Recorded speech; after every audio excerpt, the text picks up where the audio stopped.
Hi there, tribe. Welcome back to Christmas calendar day 5.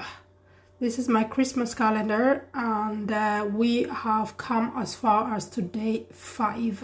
I hope you are well, and join me through commenting in the comments while we are live.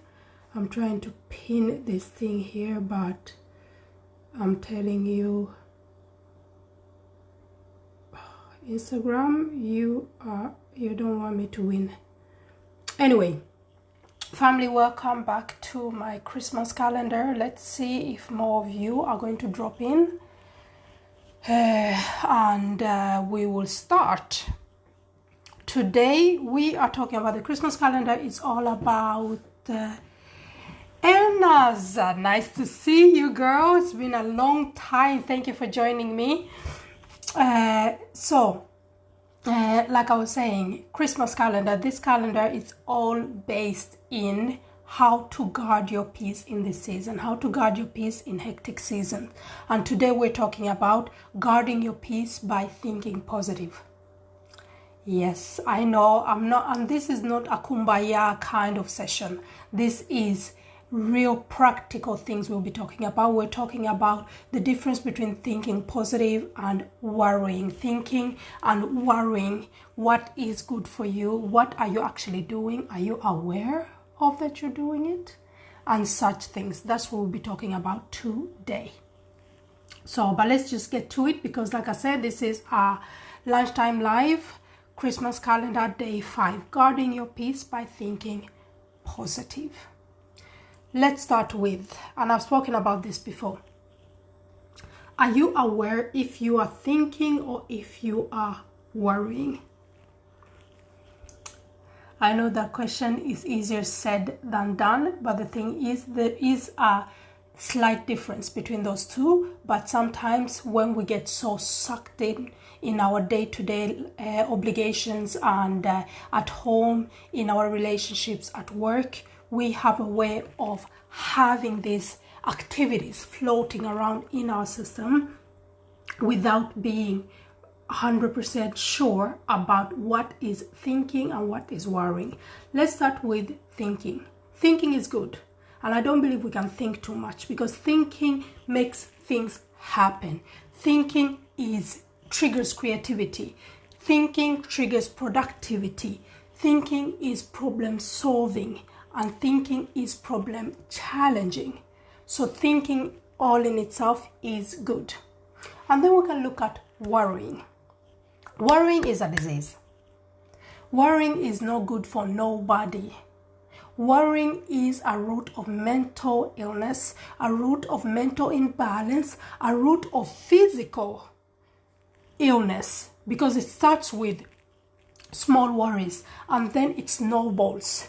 It starts spreading out in your life, in all sections of your life. It's paralyzing.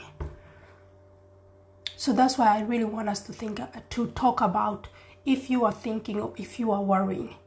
Because guarding your peace by thinking positively, that will help you to guard your peace, thrive in this season, and walk into 2022 ready to take on whatever. So when I say think positively and be aware of if you're worrying or not, let's say when it comes to noise. Worrying is a sort of noise. It's a sort of involuntary noise that's going on in your system. Think about like during summer when there is noise outside your home and your window is open. What do? You go up to the window and close it. That's what I want you to do when it comes to worrying. Close the doors to worry. Close the windows to worry. Be aware of when it's going on. Let's start with this a tool that I really use and that works on me, because I have a history of worrying a lot. And I thought, and it sprang from my work, my line of work, because many of you also know that apart from being a coach, I'm also a production manager. I'm a coach or producer. And in that line of work, what I do, what my clients hire me to, is to structure their productions, is to put up a plan from A to Z, how things are going to go. And that way I also do risk analytics, which means I think about all angles of the production and the project and see, okay, where are pitfalls?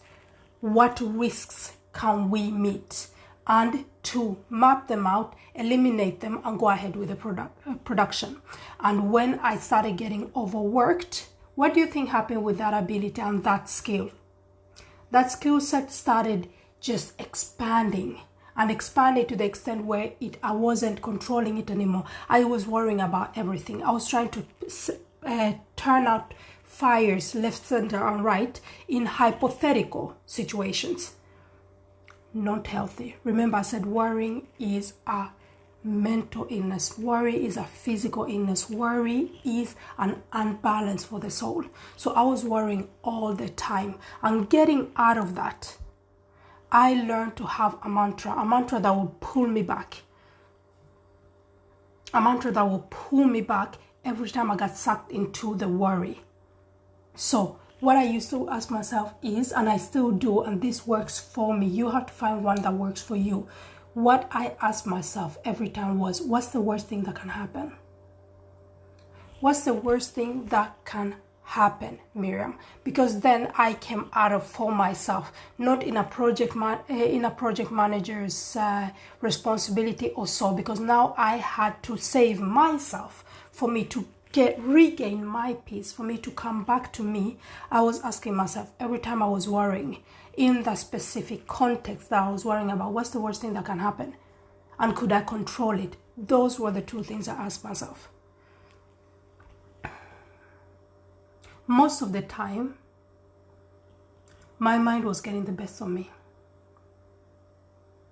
Not a big life-changing thing could happen. And most of the things I couldn't even control. Because sometimes we try to play God in our own lives. We try to predict and we try to control things that are actually out of our control. And if you're going to guard your peace, especially in this season and in the upcoming season, be aware of your mind's activities. Choose to think positive. Choose to bust any unrealistic myths going on in your mind that make you worry. And also, the thing is, also be aware of, first thing is find a mantra that will pull you out when your mind gets the best of you. Do you know, like these auctioneers, where it's going down, I have 100, I have 102, I have 103, I have 500, they're sold for 1,000. You know when your mind becomes an auctioneer, you know when your mind becomes an auctioneer on high speed. You're thinking, you wake up, you're wondering, how am I going to manage to go to work? I have to pick up the kids' food. I have to think about what they're going to wear to what present. Did I buy the present? Do we have a Christmas party? Will I have time to go to the Christmas party? Oh my God, I have to call my mom. Or when will we be going for Christmas? Your mind goes on full gear. Not good. Find a mantra that will pull you back when it's getting the best of you. And the second point I want to bring up is, watch out for people that trigger worry in you.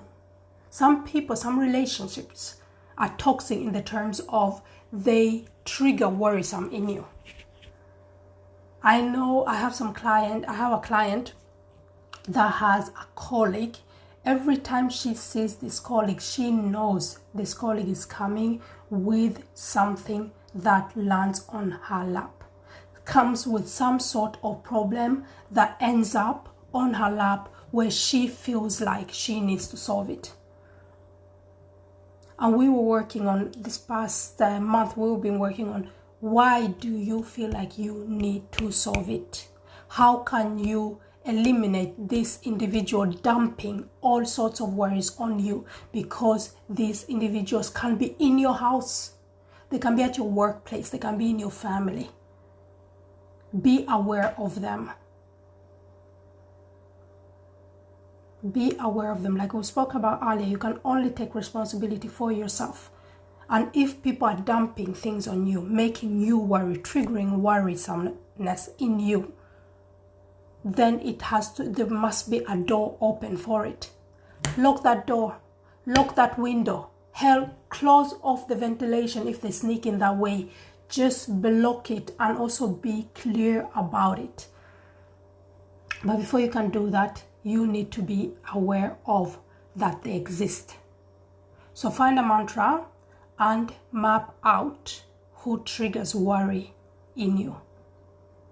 And then the third one, when I say guard your peace by thinking positive. Thinking positive is a choice. Remember, I started out with this live saying thinking is good. Thinking is problem solving. Thinking is creativity. Thinking is productivity. So by choosing to think positive, and it's not that easy in the beginning, I know. But when it comes to thinking positively, start with small things. Start with things where you would normally be annoyed. Just like you're about to leave your house and you spill something on you that normally pisses you off. Stop up and say, you know what?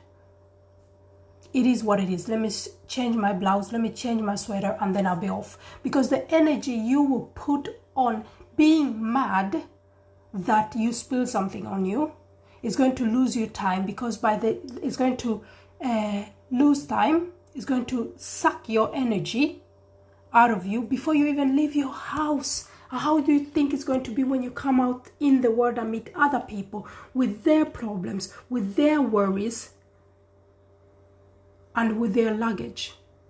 It won't add to it. It won't add to you guarding your peace. So start with small things when it comes to thinking positive. Because being worried will most definitely steal your peace. It will most definitely take all alignment out of you in this season. You won't be enjoying anything. And there's so much to enjoy in this season. So if you just dropped in, my name is Miriam Nabunya, a mindset, confidence, and life coach, and we're talking about how to guard your peace by thinking positive rather than worrying. So to finish off, we've spoken about finding a mantra that will help you center yourself when you get worrisome, when you feel triggered. Mine has been, what's the worst thing that can happen, and can you control it? It always gives me a broader perspective when my mind is trying to get the best of me. The second one, be aware of what triggers you and who triggers you. You cannot eliminate something that you don't know. And worrying is paralyzing. Worrying will paralyze your resources from you. And what do I mean with that? Paralyzing your resources from you is if you worry too much. If you carry around all the time being worried, you won't see the resources you have around you. It can be relationships. It can be past experiences that you actually have learned from, but in some way, some shape or form, when you get in this mindset, you forget about that.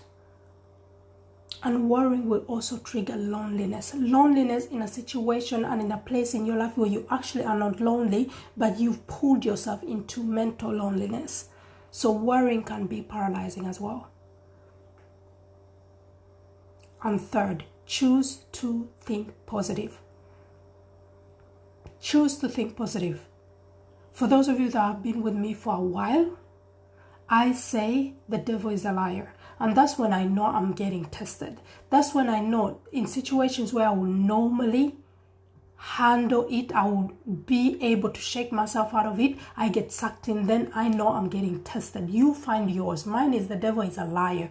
I have some clients theirs is known today Satan. You find yours. Don't get sucked into worrying, being triggered, and being the crutch in your own wheels for you not to enjoy this season. There's so much to enjoy this season. There's so much you have achieved this season. Embrace your achievement, embrace your hard work, embrace you've come this far. Don't let worrisome individual situations steal that from you.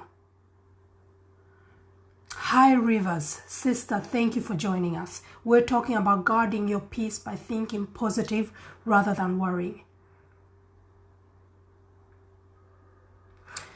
Let me see.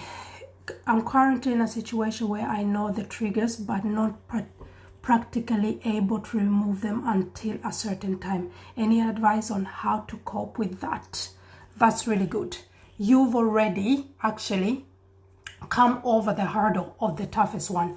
You know that you're getting triggered. Many of us act out of, I wouldn't say nonsense, not unknowing. Act and get triggered out of from a foundation of unknowing. You know that you're getting triggered. That's good. And you say that you can't remove it until a certain time. I probably think that it's something has to mature. There's something in you or something in the situation that has to evolve before you can take the main step into ending it. I understand that. But until then, if you know you're getting triggered by it, is it a way where you can just dismiss yourself out of that situation? Although you haven't solved it, although you haven't found any closure with it yet, but does it have to be in your environment? This can be on your feed. This can be in your network. This can be in your close relationships. Is there a way where you can actually just subtract yourself out of it? It can be solved later on, but for you to be conscious and clear, and thirdly, direct when it comes to it. Try it out. Try it out. I try to dismiss myself and decrease time spent. That's good. And continue with that, because the more you dismiss yourself out of the situation, from the individual or the environment, you will learn. You are actually going to get stronger as time goes. When it comes to the time for you to actually get closure of that whole situation, you would have already passed it. That has happened to me and my clients so many times. When it comes to building up the nerve, so actually, you know what? I'm going to end this. I'm going to tell them a piece of my mind. You come to it and you actually don't even care about it anymore. You understand that this situation didn't add anything to your life, or this individual actually, it doesn't add anything to your life anymore. Maybe did before, but it doesn't do it anymore. So you can actually peacefully walk away from it and have done some inner work just by distancing yourself from it. There is so much magic that happens in the silence. There's so much magic that happens in the distance. We are too available. We are too accessible in our age today. So yes, dismiss yourself from it, sis. Do it. Please let me know how it goes. Thank you so much for dropping in. Nico, nice to see you. Thank you for showing up, guys. So, for those of you who just dropped in, we are talking about how to guard your peace by thinking positive rather than worrying. I wish you a lovely Sunday. I want you to guard your peace, and I see you tomorrow for Christmas calendar day 6.